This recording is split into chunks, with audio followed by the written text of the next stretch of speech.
Hey everyone, and welcome back for another episode of Might I Add, where we talk about UCF sports in all its forms. Today we'll be talking about the UCF football team's homecoming victory over East Carolina, the women's soccer team's sudden lack of offense, and preview some upcoming matchups. And joining me today to help sort us through everything is Jaret Kappelman. Jaret, HCF host, you're on the desk today. How's it feel? Feels great to be back on the desk side of things, ready to, spit some facts out here. Yeah, I like to hear it. So we'll get things rolling with the UCF football team. The team returned to action after their bye week against the ECU Pirates. The Knights started off hot, taking a 35-6 halftime lead. The second half, however, was much shakier, and East Carolina brought the final score to 41-28 in favor of the Knights.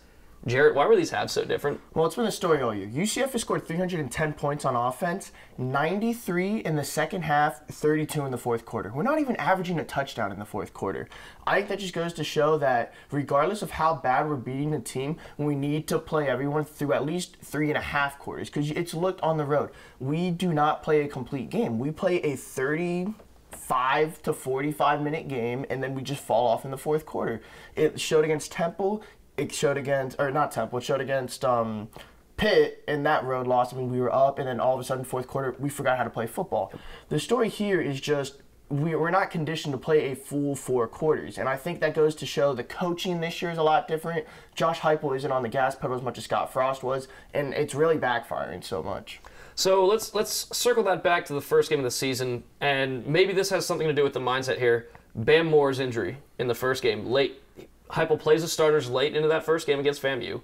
Bam Moore goes down. Do you think that has anything to do with the strategy of playing 3-ish quarters? It might. I mean, it also goes to show Mackenzie Milton's injury last year, shows that they don't want Gabriel running as much. But the whole thing is you can't let one freak injury change everything because it changes the whole atmosphere of the team. And honestly, we have not looked like the team that we were last year, at all. We played a complete game. I mean, last year in the conference championship, we came back down 24 to win that game. I don't know what the difference is to use. I mean, I guess you would say it's the injuries, but it doesn't make sense to why we would change everything over one injury. We still need to play a complete football game to win.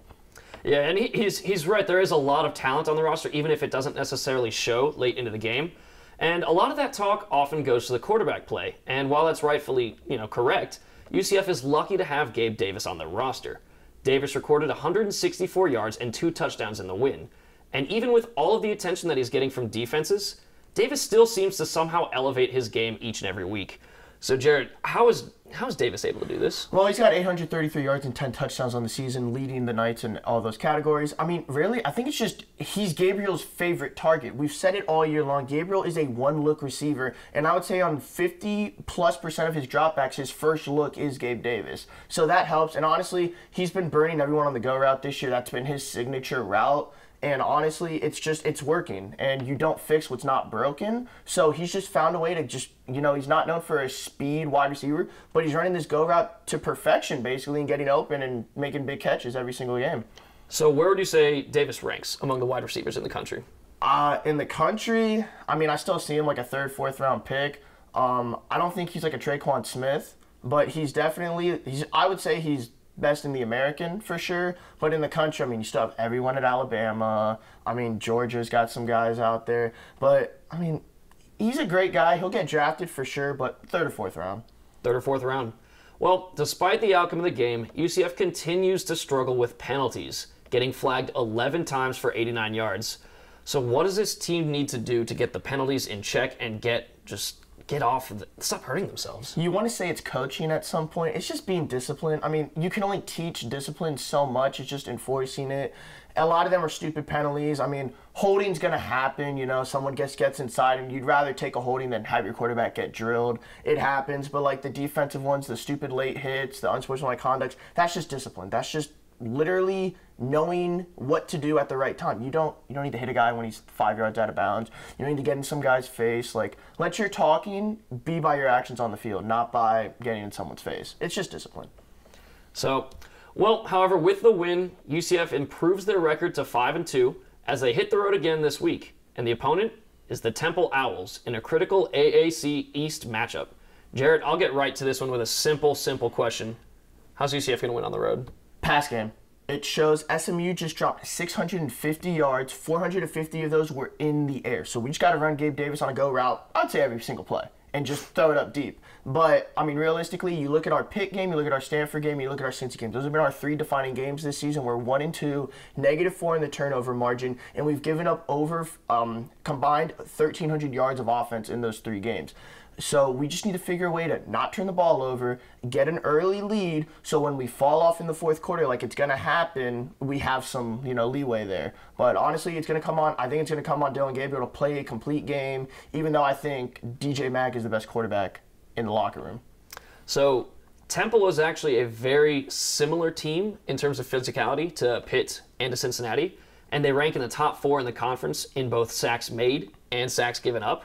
So how is UCF going to be able to manage these offensive and defensive lines from Temple? I knew you were going to ask this, and honestly, I don't know. Because against Pitt, we looked like we were moving in slow motion. The team did not look like they wanted to be there. We have struggled with physicality all year. The offensive line is not good. It has shown that Gabriel's not going to scramble his way out of those situations. So honestly, I mean, they just got to play more physical. They got to play like they're the big dogs here. And if we don't do that, it's not going to look good. But I think a key to this, though, would be let DJ Mack get some snaps in there, because it showed that he's willing to run the ball. He got in against the ECU game, first play, he's taken off scrambling. It just shows we need someone to extend the play with their feet, because Gabriel isn't going to be able to, get out of these situations when 4 guys are running right at his face.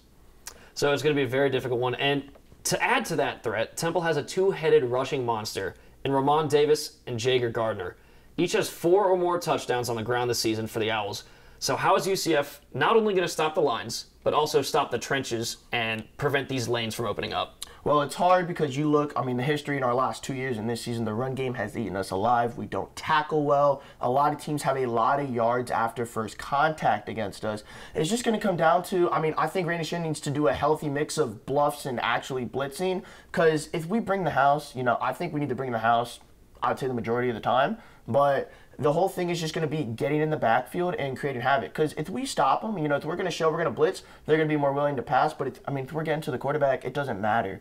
But honestly, it's going to be a tough environment. It's in Philly. It's going to be in Lincoln Financial. This is a must-win game if we want to make the conference championship. There are no excuses. If this game is a loss, the season's over. Officially over. There's no chance of making a conference championship. So give me a quick prediction on this one real quick. I'm going to be optimistic here. UCF 30-24. Got it, a nail biter, but it is going to be a win according to Jarrett here, so we'll see how that goes on Saturday. And like the football team, the women's soccer team also returned to action this week after having their own bye week. There were 2 home games on the docket for the Knights this week against Temple and UConn. And oddly, the Knights have seemed like an entirely different team since their bye week, having 2 0-0 draws against inferior opponents. So Jarrett, what's going on with the UCF offense? Well, I don't know.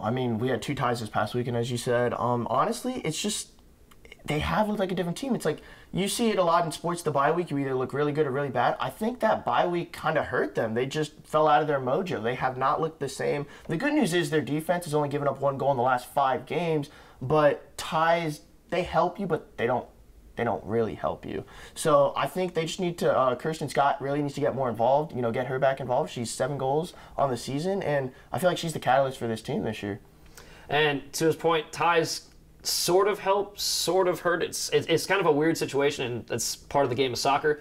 But I want to go more in depth about Temple. So let's talk a little bit more about that Temple game in particular. And it was obvious from the start that Temple was playing that strategy called parking the bus. They were playing for a tie. Yep. So how is UCF supposed to attack that kind of defense? Honestly, with that, it's forcing corner kicks, forcing free kicks. You need something where you have a set piece, because when you're parking the bus, it's hard to create a play. You need just a set piece where you can just not get lucky, but run your set piece and get a head in there and knock it in the goal. But honestly, Temple was okay to tie, and I feel like UCF could have played more aggressive in a way. They could have been way more aggressive, because what was Temple going to do? If they counted, it was going to be still, 1 Temple versus 2-3 UCF defenders. I still don't think UCF was going to give up a goal, but, it's either just playing more aggressive or, putting more shots on goal to the point, corner kick, free kick, something where we can just get more set pieces. And it seemed at first that UCF had kind of learned from this, and they dominated every facet of that game except the scoring margin.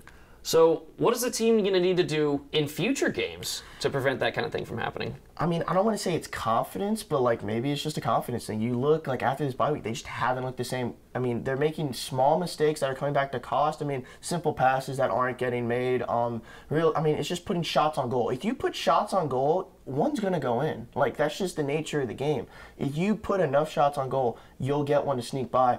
I really just think this next game we just need to go super aggressive. Just super aggressive out of the start. Our defense is great. We've only given up 8 goals all season. Like, we just need to go super aggressive and not hope that a goal gets in, but if you play aggressive enough, one's going to sneak in there. So let's talk a little bit more about UConn as well, because that was another disappointing game for the Knights. Yeah. And against UConn, they actually had a very solid first half. They dominated time of possession. They dominated all the stats except really the scoring margin again. And the second half then came around, and the team just looked really unmotivated in that period in overtime. So is this kind of a mindset of, oh, here we go again, they're playing defense, they're playing us well, they don't want us to score, they're playing for a tie? Or is it truly something with the offense? At some point, you want to say, as I said earlier, it's coaching. You got to tell your girls, hey, look, they're okay with the tie, so we can play aggressive. We can, push up an extra 1 or 2 defenders to midfield. Like, we can play that more aggressive style. Because the whole thing is with soccer is, when teams come in with that mindset of we're going to tie, they are not looking to score. And if they go down, they're probably going to lose that game because their game plan was not, oh, let's do this, this, and this to create goals. No, their goal is to go out there and, hey, we get the ball, pass it around, and then, kick it back to UCF. We'll see what happens. But it's just, I think it's coaching. We just need to play more aggressive, and that's going to be the story of this team. So we'll take things on a little bit more of a positive note here. Both of their 2 games this week, while they were offensive struggles, they were defensive shutouts. And to Jaret's point, in the past 5 games, only 1 goal allowed. So the defense continues to play really well. So what is the defense doing right? They're just playing soccer. I mean, they're protecting the goal. We've only given up, as I said, 8 goals all season. And the shots on goal, we're not giving up shots on goal. We're giving up, I think on average, it's like 4 goals, shots on goal per game. That's fantastic because we're putting up, it's like 11.3 shots on goal per game. So the offense is working, but the defense, as I said, defense creates offense. Because if you make a big defensive stop, you know what? Now you have 2-on-1 down the field. You pass it up, cross, bang, bang, in the goal, foul, free kick, something happens. The whole thing is just creating defense into offense, and for some reason, the offense just isn't transitioning. Like, the defense is doing what they need to do. There's nothing wrong with this defense. It's the offense that's just not transitioning properly. So the offense is going to get 2 more chances this week. The women's team is now going to take it to the road, play 2 games on the road against East Carolina and Cincinnati. And Coach Tiff has said on multiple occasions that she almost prefers to play on the road because of this lack of distractions that you have at home games. And currently, the team's road record is 5-0-1, which is actually better than their home record. So how much of this is actually true? I think it's right. We've said it. It's just the environment. I guess they're more comfortable on the road. They're road warriors this season. They seem to just, dial in more. Maybe it's, when they have fans rooting against them, they're like, all right, look, no one's here for us. Let's play for ourselves. When they're home, they're like, oh, hey, we got a bunch of fans. Let's put on a show. And maybe they're overthinking. It's just something about the road this year has really treated the Knights well. And honestly, this ECU game and Cincy game are like a must-win games. Like, we currently sit 4th in the American. We need these wins to, get a better seed in the conference tournament and then make it onto the national tournament later on. So ECU is currently coming off of a 2-game losing streak of their own in which they've been shut out 5-0. So UCF gets to play them this week, and is this the perfect opportunity to get that offense back on track? So ECU's goal differential this year is -3. Yes, I think this is a perfect time to get our offense back on track. ECU is struggling this year. They're 1-3-2 in conference play. We really just need to jump out, as I said early. Let's try to get a goal in the first 10 minutes. Because I don't think we're going to give up a goal in the first 10 minutes, regardless of how aggressive we play. The defense has shown time and time again they're going to step up and make the play when it matters most. So if we can just go aggressive, literally, I would say not send everyone, but leave one defender in midfield, play aggro, press the attack style, and let's go for a goal in the first 10 minutes and just literally stomp on ECU's throats. Aggressive style, I like it. Bury them early. Now, the other game this week, Cincinnati, is actually sitting very well in conference play with a record of 4-2, and they're looking to push for that top 2 seed for the conference tournament. So how is UCF going to be able to prevent that momentum and prevent that offense from going in that matchup? So a stat I want to pull up, Cincy is 1-3-2 at home this year. And we can use that to our advantage because we're 5-0, 5-1 on the road this year. So right now, the matchup's in our favor. I mean, maybe Cincy's the same issue we do. At home, they just struggle for some reason. They don't like the cheer of the fans. Weird, but it just happens. Honestly, though, this Cincy game is a must-win for conference tournament because USF, and Memphis are all ahead of us. And honestly, the Cincy game, they're like us. They're disciplined on defense, and they score the goals when they need to. The only difference is Cincy actually scores the goals. So we got to find a way to score the goals. And, I mean, that game might be a 1-0, 1-1 draw kind of thing. So real quick, before we wrap things up, which of these two matchups are you looking forward to the most? I got to look forward to, I mean, I would have to say the Cincy one just because it matters most. And then also down the road, the USF one's going to be big because USF's also undefeated on the road, and that game is home. And, I mean, that's a rivalry game. But speaking on the Cincy game, that's the biggest game of the year. I think we'll beat ECU, no problem. But the Cincy game, we win that, we beat USF, then we're going into the conference tournament, looking at the 2 seed, and we might be cruising through to a conference championship game. So Cincinnati, that's the big one. Circle that on the calendars, Knights fans.